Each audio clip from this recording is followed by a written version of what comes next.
തിരുവനന്തപുരം ജില്ലയിലെ വർക്കല പാളയംകുന്ന് റഹിം മൻസിലിലെ അമീർ ഖാൻ പിറന്നത് ഒരു പരമ്പരാഗത കാർഷിക കുടുംബത്തിലായിരുന്നു. ഇലക്ട്രോണിക് എഞ്ചിനീയറിംഗിൽ ബിരുദം നേടിയ അമീർ ജീവിതയാത്രയുടെ വഴികളിൽ KSEBയിൽ താൽക്കാലിക സേവനം അനുഷ്ഠിക്കുമ്പോഴും മനസ്സിൽ കൃഷിയോടുള്ള താൽപര്യം നിറഞ്ഞുനിന്നു. കൃഷി പരാജയമാണ് എന്ന് പറയുന്ന സമൂഹത്തിൽ നിന്നുകൊണ്ട് അത് വിജയമാണ് എന്നുറക്കെ പറയാൻ അമീർ ഖാൻ ആഗ്രഹിച്ചു. അമീർ ഖാന്റെ മനസ്സറിഞ്ഞ സഹോദരനും കൃഷി സ്നേഹികളും അവരുടെ ഭൂമി പാട്ടഭൂമിയായി നൽകി. അങ്ങനെ പുതിയൊരു പ്രതീക്ഷ അമീർ ഖാൻ എന്ന യുവ കർഷകനിൽ മുളയിട്ടു. ഒരു വീട്ടിലേക്ക് ആവശ്യമായ പച്ചക്കറികൾ നമ്മുടെ തൊടികളിൽ നിന്ന് തന്നെ എടുക്കാൻ പറ്റുന്ന രീതിയിലുള്ള ഒരു കൃഷിത്തോട്ടത്തിന് തന്നെയാണ് അമീർ ഖാൻ തുടക്കമിട്ടത്. ഓപ്പൺ പ്രിസിഷൻ ഫാമിംഗ് എന്ന നൂതന വിദ്യയിലൂടെയാണ് കഴിഞ്ഞ 1.5 വർഷമായി കൃഷി ചെയ്യുന്നത്. പ്രധാന വിളകൾ വെണ്ട, ചീര, പയർ, പാവൽ, തക്കാളി, വഴുതന, മുളക്, തണ്ണിമത്തൻ, പൊട്ടുവെള്ളരി, ഷമാം, ചോളം എന്നിവയാണ്. സീസൺ അനുസരിച്ചാണ് കൃഷി ചെയ്യുന്നത്. വീടിന്റെ സൺഷെയ്ഡുകളിൽ 20ഓളം ചെറു തേനീച്ചപ്പെട്ടികളും പുരയിടത്തിന്റെ പല ഭാഗങ്ങളിലായി 7ഓളം വൻ തേനീച്ചപ്പെട്ടികളും സ്ഥാപിച്ചിട്ടുണ്ട്. കേരളത്തിൽ അനന്തമായ സാധ്യതകളുള്ള ഒരു മേഖലയാണ് തേനീച്ച വളർത്തൽ.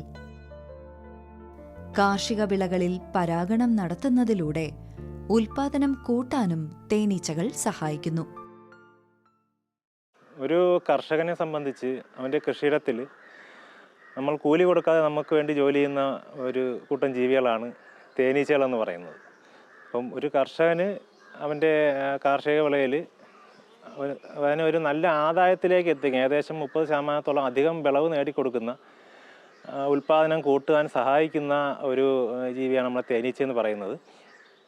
അപ്പോൾ എല്ലാ കർഷകർക്കും ഒരു നല്ല രീതിയിൽ വളർത്താൻ പറ്റിയ അതുപോലെ ചെയ്യാൻ പറ്റിയൊരു കൃഷിയാണ് തേനീച്ച കൃഷി അല്ലെങ്കിൽ തേൻ കൃഷി എന്ന് പറയുന്നത്.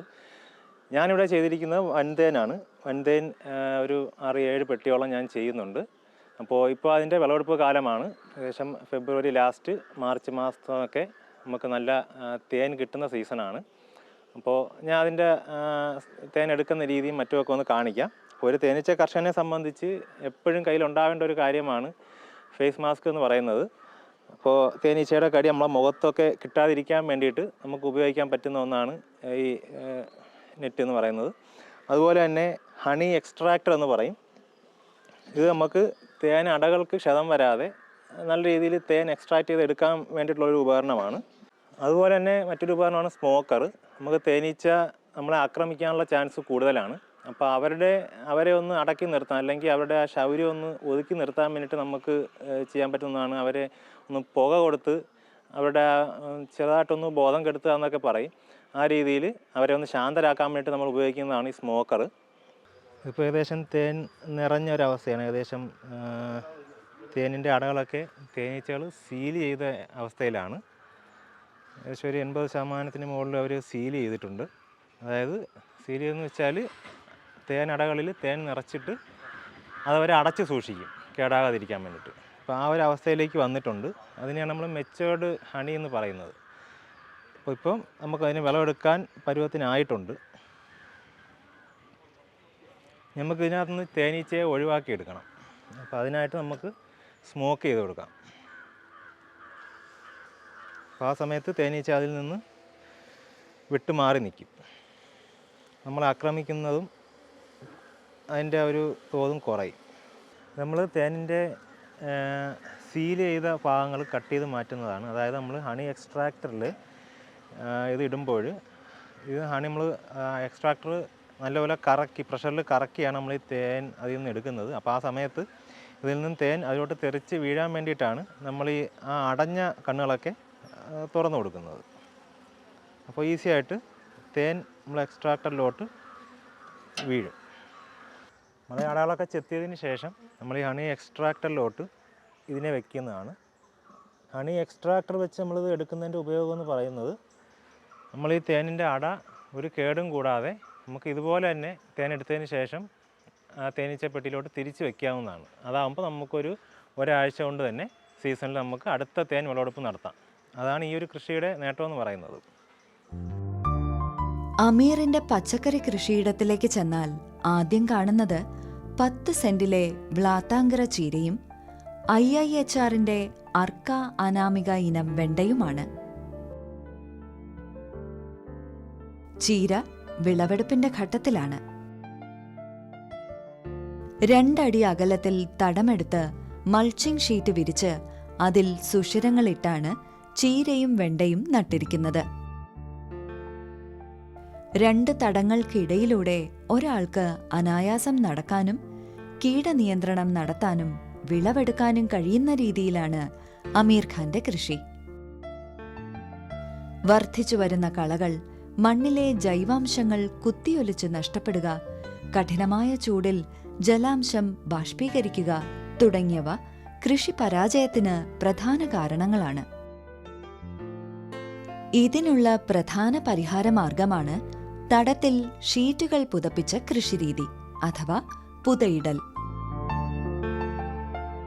ഒട്ടുമിക്ക പച്ചക്കറികളും ഈ രീതിയിൽ കൃഷി ചെയ്യാം. അപ്പോൾ ഈ ചീരയും വെണ്ടയുടെ ഇടകലർത്തി നടന്നതിൻ്റെ ഒരു ഗുണമെന്ന് പറയുന്നത്, നമുക്ക് ആദ്യമേ ചീര വിളവെടുത്ത് മാറ്റാൻ കഴിയും.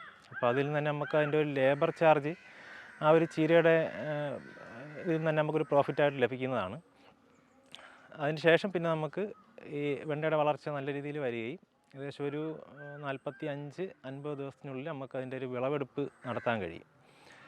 അതുപോലെ തന്നെ നമുക്ക് എല്ലാ സീസണിലും ഒരുപോലെ ചെയ്യാൻ പറ്റുന്നൊരു വിളയാണ് ഈ വെണ്ട എന്ന് പറയുന്നത്. അതുപോലെ എല്ലാ സമയത്തും അത്യാവശ്യം മാർക്കറ്റും അത്യാവശ്യം വില, എങ്ങനെ പോയാലും ഒരു 50 രൂപയ്ക്ക് മുകളിൽ കിലോയ്ക്ക് വില കിട്ടുന്ന ഒരു ക്രോപ്പ് തന്നെയാണ് ഈ വെണ്ട എന്ന് പറയുന്നത്. മഴയായാലും നല്ല രീതിയിൽ പിടിക്കുന്നു. അതുപോലെ മഴ സമയത്തൊക്കെ കുറച്ച് രോഗങ്ങളും കാര്യങ്ങളൊക്കെ ഉണ്ടെങ്കിലും നമുക്ക് നല്ല രീതിയിൽ പരിപാലിച്ച് കഴിഞ്ഞാൽ നല്ല വിളവ് കിട്ടുന്ന, ഏകദേശം ഒരു വെണ്ടയിൽ നിന്ന് തന്നെ 1 കിലോയ്ക്ക് മുകളിൽ നമുക്ക് വിളവ് കിട്ടുന്നുണ്ട്. അതുപോലെ ഓരോ ഇനത്തിനനുസരിച്ചിട്ട് അതിൻ്റെ വിളവിൽ വ്യത്യാസവും വരും. അപ്പോൾ നമ്മളിവിടെ ഉപയോഗിച്ചിരിക്കുന്ന IIHRൻ്റെ അർക്ക അനാമിക എന്ന് പറയുന്ന ഒരു ഇനമാണ്. അതിൽ നിറയെ ബ്രാഞ്ചസും അതുപോലെ ആ എല്ലാ ബ്രാഞ്ചസിലും നല്ലതുപോലെ വിളവും കിട്ടുന്നതാണ്. ഇവിടെ നമ്മളിപ്പോൾ ഉപയോഗിച്ചിരിക്കുന്ന കൃഷി എന്ന് പറയുന്നത് നൂതന സാങ്കേതിക വിദ്യയായ ഓപ്പൺ പ്രിസിഷൻ ഫാമിംഗ് ആണ്. അപ്പോൾ അതുവഴി നമുക്ക് ഡ്രിപ്പ് ഇറിഗേഷൻ ചെയ്തിട്ടുള്ളത് കൊണ്ട് തന്നെ നമുക്ക് വളം കൊടുക്കുന്നതും ജലസേചനമെല്ലാം ആ ഡ്രിപ്പിൽ കൂടെ തന്നെ നമുക്ക് ചെയ്യാവുന്നതാണ്. അതുപോലെ നമുക്ക് ഫോളിയർ ആപ്ലിക്കേഷൻ, ഇലയിൽ വളം കൊടുക്കുന്ന രീതിയുണ്ട്. നമുക്ക് ഈ സ്പ്രെയർ ഉപയോഗിച്ച് ആ ഇലകളിൽ വളങ്ങൾ ലിക്വിഡ് രൂപത്തിൽ തളിച്ചു കൊടുക്കാം. അത് പെട്ടെന്ന് അതിൻ്റെ ഒരു റിസൾട്ട് നമുക്ക് കിട്ടുന്നതാണ്. മറ്റൊരു പാട്ടഭൂമിയിൽ 45 ദിവസത്തിൽ ആദ്യ വിളവെടുപ്പ് നടത്താവുന്ന റോക്കറ്റ് ഇനം പയറാണ് നട്ടിരിക്കുന്നത്. ശീതകാല പച്ചക്കറികളായ കോളിഫ്ലവറും ക്യാരറ്റുമാണ് അമീറിന്റെ മറ്റു കൃഷികൾ. വൃത്താകൃതിയിൽ തടമെടുത്താണ് പാവൽ നട്ടിരിക്കുന്നത്. ഒരു തടത്തിൽ 4 മുതൽ 5 പാവൽ തൈകളാണ് നട്ടിരിക്കുന്നത്. നമ്മൾ മലയാളികളുടെ ഏറ്റവും ഇഷ്ടപ്പെട്ട പച്ചക്കറി വിഭവം എന്ന് പറയുന്നത് പയർ, പാവലക്കണി. ഏത് സമയത്ത് എല്ലാ സമയത്തും വളരെ ഡിമാൻഡുള്ള ഒരു ക്രോപ്പാണ് നമ്മൾ ഈ പയറും അതുപോലെ പാവലും ഒക്കെ. അപ്പോൾ ഈ ഒരു പ്ലോട്ടിൽ ഞാൻ ഇപ്പോൾ ചെയ്തിരിക്കുന്നത് പയറാണ്. ഏകദേശം ഇതിൽ നേരത്തെ നമ്മളിതിപ്പോൾ 2ാമത്തെ കൃഷി നടക്കുന്ന സ്ഥലമാണ്. നമ്മൾ ആദ്യം ഇതിൽ തണ്ണിമത്തനാണ് ചെയ്തിരുന്നത്. ഇപ്പോൾ തണ്ണിമത്തൻ്റെ വിളവെടുപ്പെല്ലാം കഴിഞ്ഞു. 2ാമത്തെ കൃഷിയായിട്ടാണ് നമ്മൾ ഈ ഒരു പയർ ഇവിടെ ഇറക്കിയിരിക്കുന്നത്. പയറും അതുപോലെ തന്നെ പാവലും ഉണ്ട്. പയറെന്ന് പറയുന്നത് റോക്കറ്റ് എന്ന് പറയുന്ന ഒരു വെറൈറ്റിയാണ് ചെയ്തിരിക്കുന്നത്. നമ്മൾ വേനൽക്കാലത്ത് ചെയ്യാൻ പറ്റിയ ഒരു വെറൈറ്റിയാണ്. അതുപോലെ തന്നെ പാവൽ, ഏറ്റവും ഫേമസ് ആയ മായ എന്ന് പറയുന്ന ഒരു ഇനമാണ് നമ്മളിവിടെ ചെയ്തിരിക്കുന്നത്. ഇതിപ്പം നമുക്ക് പന്തലിൽ കയറ്റാനുള്ളൊരു പരുവത്തിനേ ആയിട്ടുള്ളൂ. ഏകദേശം ഒരു 2 ദിവസത്തിനകത്ത് തന്നെ നമ്മളിതിൽ പന്തൽ ചെയ്യുന്നതാണ്. അപ്പോൾ അതുപോലെ തന്നെ നമ്മളിതിന് വിളവെടുപ്പ് കാലം എന്ന് പറയുന്നത് ഏകദേശം നമുക്കൊരു 45-48 ദിവസം കൊണ്ട് തന്നെ നമുക്ക് ആദ്യത്തെ വിളവെടുപ്പ് തുടങ്ങാവുന്നതാണ്. പിന്നെ ഒരു മാസം 1.5 മാസത്തോളം നമുക്കിതിൽ നല്ല ഒരു ഈൽഡ് കിട്ടും. അതുപോലെ തന്നെ നമ്മൾ ഇതിൻ്റെ കൂട്ടത്തിൽ തന്നെ സീസണലായിട്ട് ചെയ്യാൻ പറ്റിയ സംഭവങ്ങളാണ് ക്യാബേജും കോളിഫ്ലവർ, ക്യാരറ്റ്, ബീട്രൂട്ട് അങ്ങനെയുള്ള ഐറ്റംസ് എല്ലാം. അപ്പം ഈ ഒരു പ്ലോട്ടിൽ ഇവിടുത്തെ ഒരു മണ്ണിൻ്റെ പ്രത്യേകത എന്ന് വെച്ച് കഴിഞ്ഞാൽ കുറച്ച് മണൽ കലർന്ന മണ്ണാണ്, നല്ല ഇളക്കമുള്ള മണ്ണാണ്. അപ്പോൾ അതുകൊണ്ട് തന്നെ കുറച്ച് ക്യാരറ്റും അതുപോലെ നമ്മൾ ക്യാബേജ്, കോളിഫ്ലവർ എല്ലാം ഇവിടെ ചെയ്തിട്ടുണ്ടായിരുന്നു. ഇപ്പോൾ ഏകദേശമൊക്കെ വിളവെടുത്ത് മാറിയിട്ടുണ്ട്. ഇനി കുറച്ച് അവശേഷിക്കുന്നുണ്ട്. അതുപോലെ തന്നെ നമ്മൾ ബീട്രൂട്ടൊക്കെ ട്രൈ ചെയ്ത സ്ഥലമാണ്. തരക്കേടില്ലാത്തൊരു ഇതിലോട്ട് വരുന്നുണ്ട് അതിൻ്റെ ഒരു ഈൽഡ് എന്ന് പറയുന്നത്. ആവശ്യക്കാർ ഏറെയുള്ള മറ്റൊരു വിളയായ പച്ചമുളകും ഒരു പരീക്ഷണമെന്ന നിലയിൽ ഇടവിളയായി ആരംഭിച്ച ചോളകൃഷിയും വിജയത്തിലെത്തുമെന്നാണ് അമീർ ഖാന്റെ പ്രതീക്ഷ.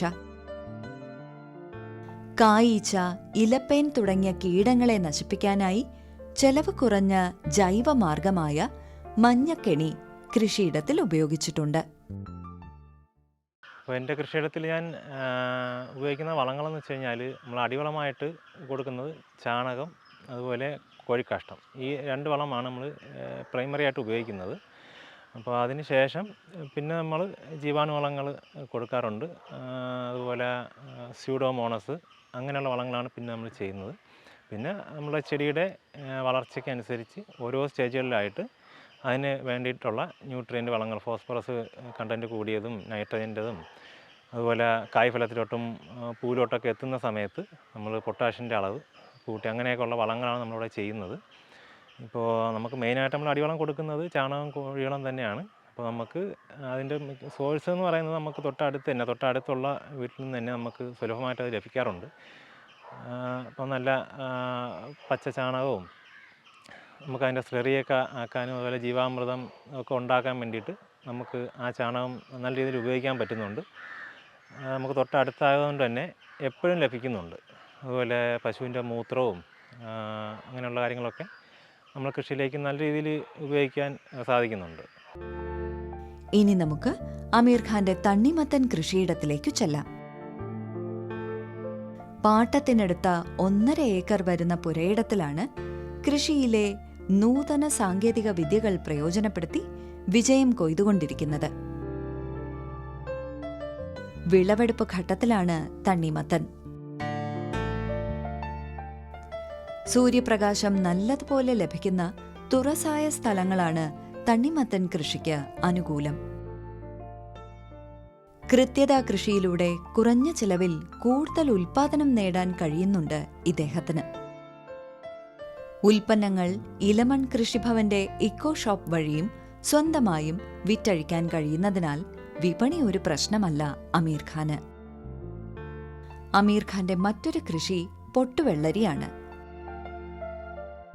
അടുത്തിടെ കൂടുതൽ പ്രചാരം നേടിയ ഒരിനമാണിത്.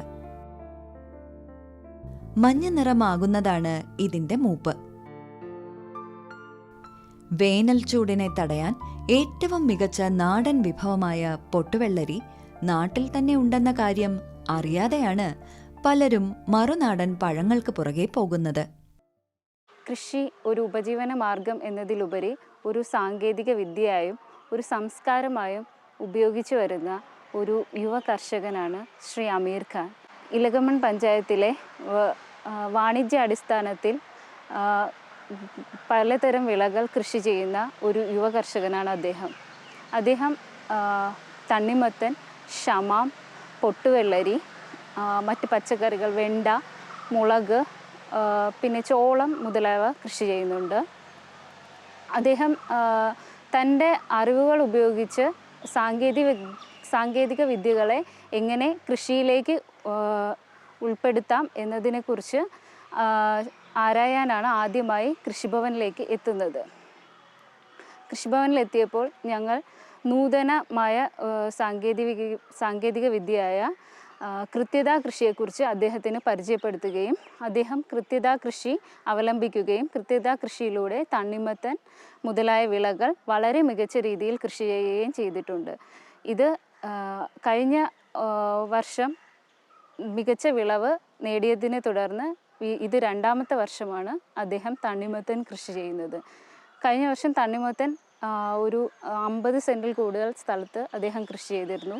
ഇത്തവണ അതേ 50 സെൻറ്റിൽ തണ്ണിമത്തൻ കൃഷി ചെയ്യുന്നുണ്ട്. കൂടാതെ അതിൻ്റെ കൂടെ തന്നെ ഷമാം, പൊട്ടുവെള്ളരി മുതലായവയും കൃത്യത കൃഷി രീതിയിലൂടെ വളരെ മികച്ച രീതിയിൽ കൃഷി ചെയ്യുന്നുണ്ട്. അമീറിന്റെ മറ്റൊരു വ്യത്യസ്ത കൃഷിവിളയാണ് ഷമാം അഥവാ മസ്ക് മെലൻ. വേനൽക്കാലത്ത് ജ്യൂസായും അല്ലാതെയും കഴിക്കാൻ ഇത് ഉത്തമമാണ്.